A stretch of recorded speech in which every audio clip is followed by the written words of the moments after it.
Okay guys, crim20, hi. I am sorry, for some reason I thought that I had done this like last week, but for for whatever reason I realized, oh shoot, I didn't do this. I did not go over the syllabus line by line with you guys on a little video, so I'm going to do it now. Again, I apologize. Last week was a little bit crazy because I did take my baby and moved her to Arizona. So anyways, and then I clearly have just lost my mind. So here we go. We're going to talk a little bit about the syllabus, just kind of go over it. You hopefully you've read it, and there won't be a whole lot of big surprises on here, but let's go over it anyway. This is crim20, Intro to Corrections, and most of what we're going to talk about in this particular course is going to be custodial corrections, or in custody. We will talk about community corrections too, meaning like probation and parole, but we're going to focus mostly on jails and prisons, that kind of stuff. However, we are going to talk about community corrections as well. This is fall 2021. This is an asynchronous online class, which means we are not going to meet at specific times on Zoom. You're going to do the work at your pace with due dates, of course.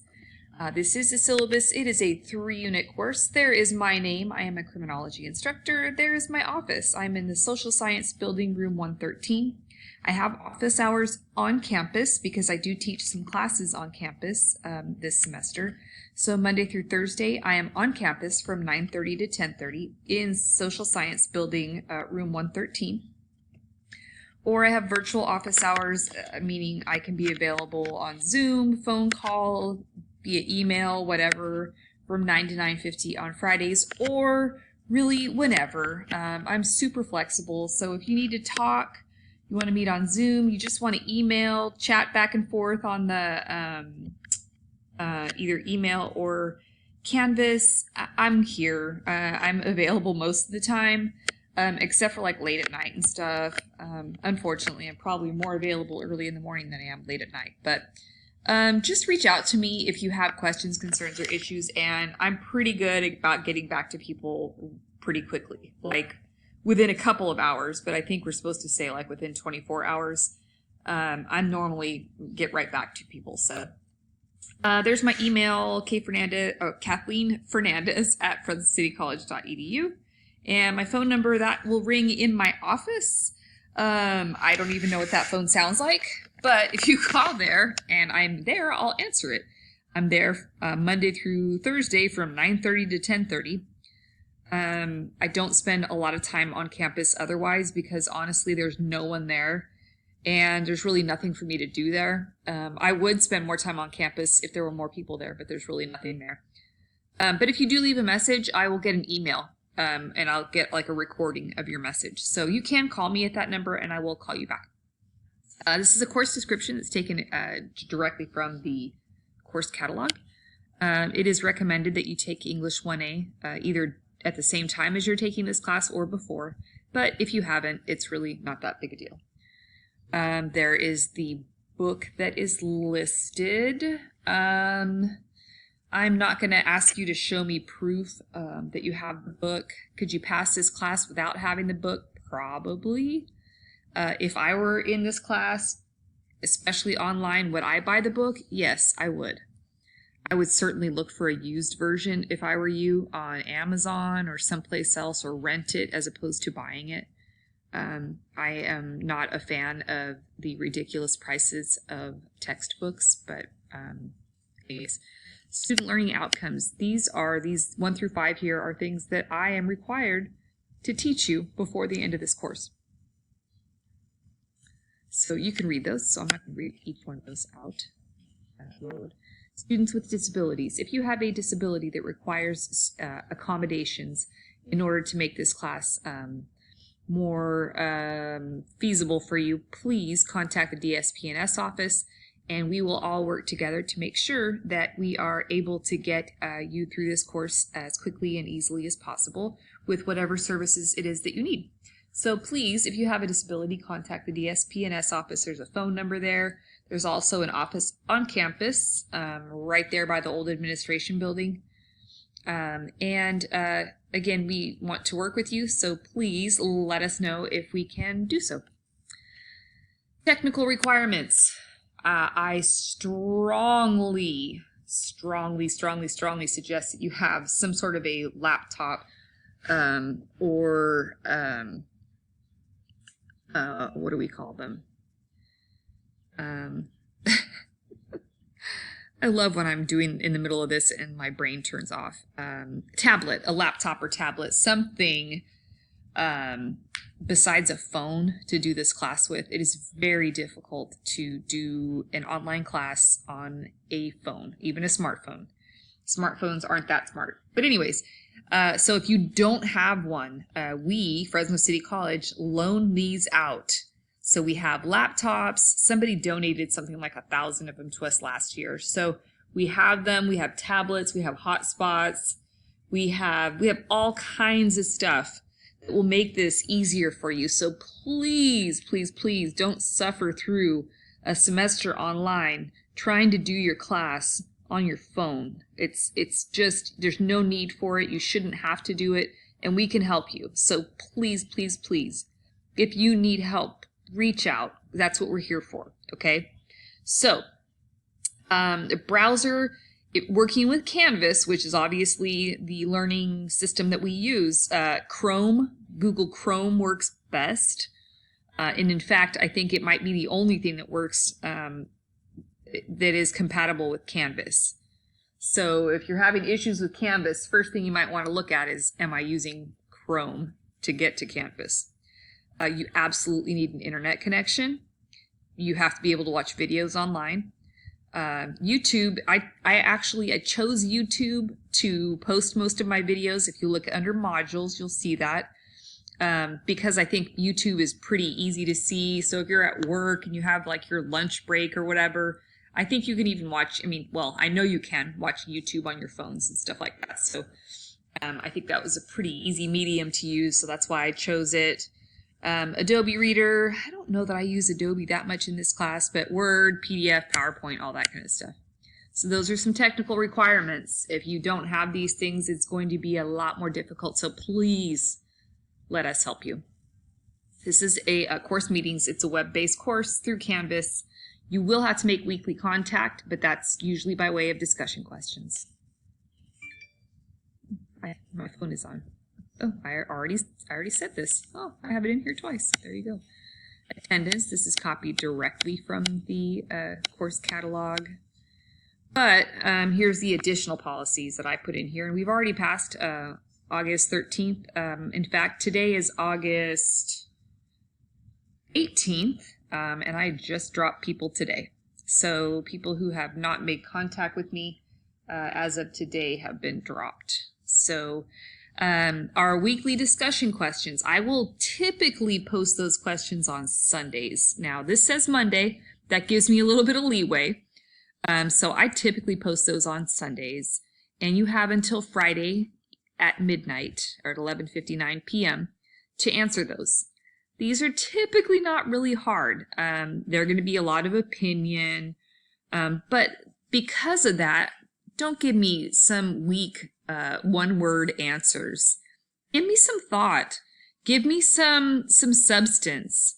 If you don't give me a meaningful response, then I'm probably not going to give you meaningful points.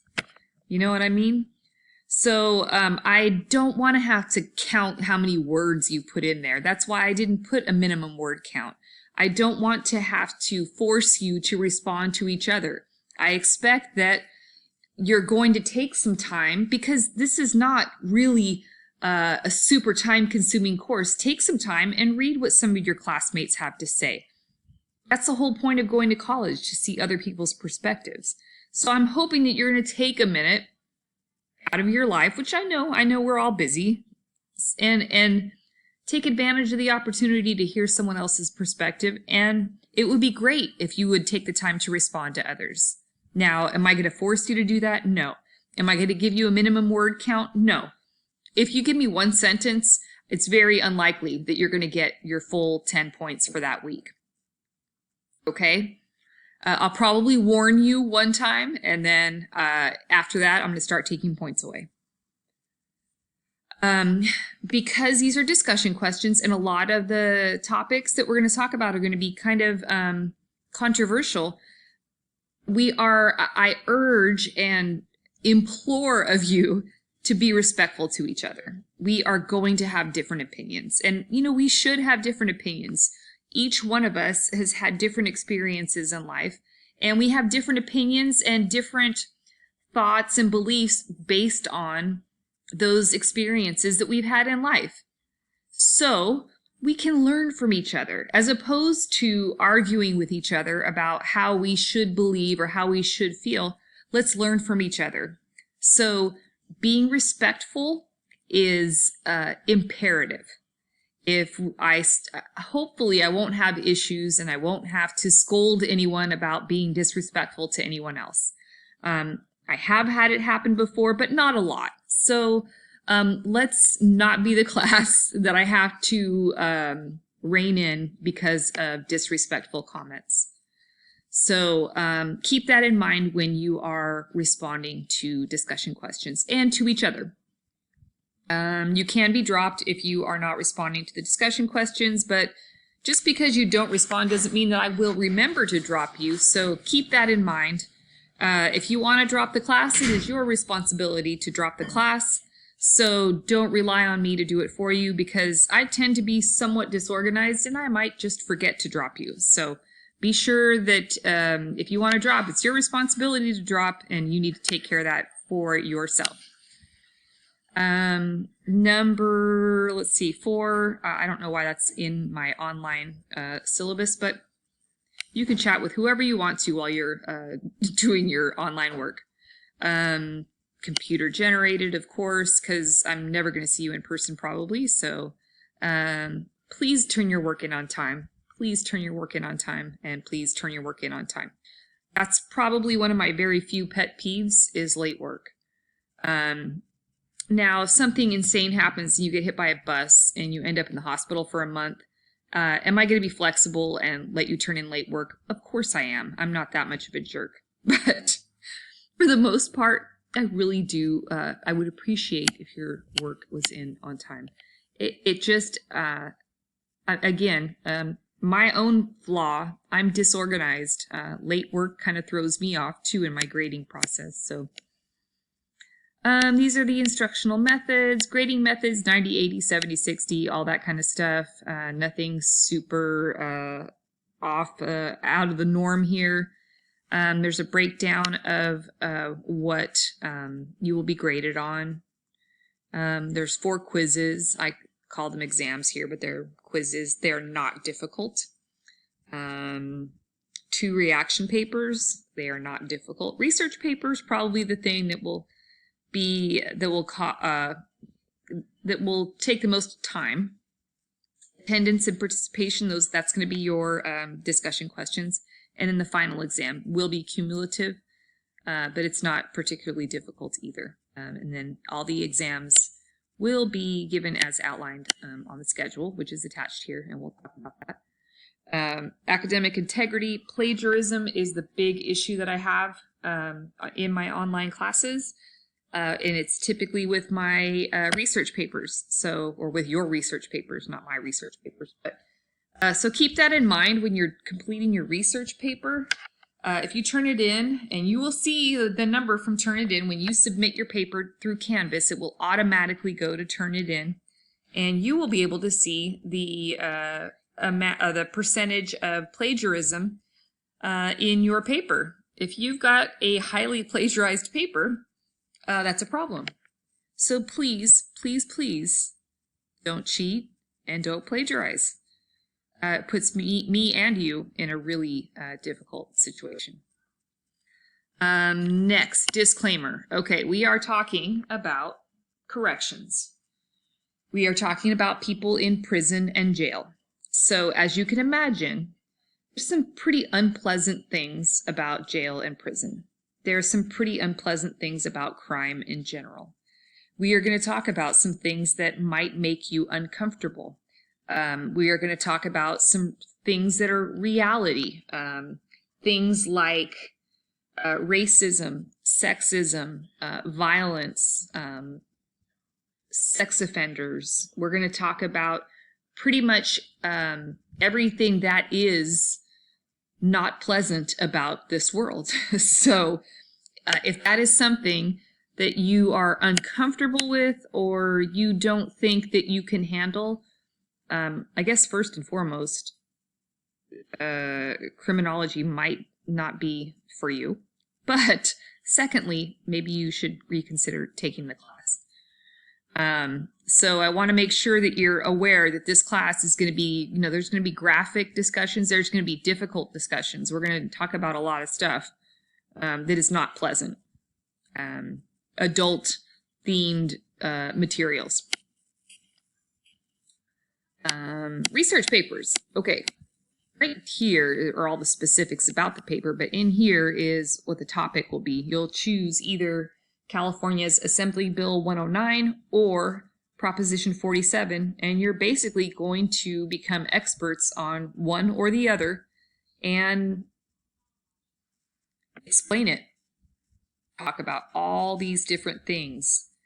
Include the impact in jails, juvenile halls, prisons, probation, parole, police agencies, courts, and communities. Talk about the fiscal impacts on crime rates, and then talk about whether or not you agree with AB 109 and or Prop 47, whichever one you choose.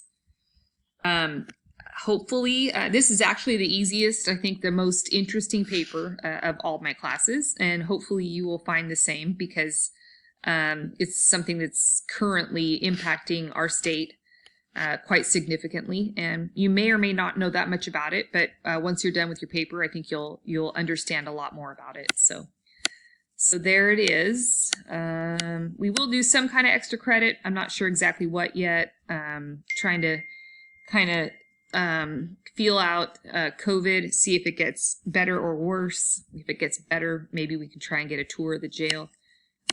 If it stays the same or gets worse, then we'll figure something else out. So. Okay, so there's our tentative schedule. You can see weeks 1 and 2 are wrapping up week 2 right now. And chapter 1 is already posted under modules. That's what you should be doing, is answering the discussion question and reading chapter 1. So the next 2 weeks, we will be covering chapters 3 and 4, and 2 and 3, and we will be taking our first quiz. So you can see kind of that's basically the schedule for the whole semester. And then these are all of the important dates. We do have a holiday coming up, so it's a Monday and we're online, so I don't know, we'll see. Doesn't really change that much. So anyways, if you have any questions, concerns, or issues about the syllabus or anything to do with the class, if you need help with anything, if you need more services, if you need to figure out more about how to get a computer, all that kind of stuff, by all means, reach out to me. Otherwise, that is it. I look forward to the rest of the semester.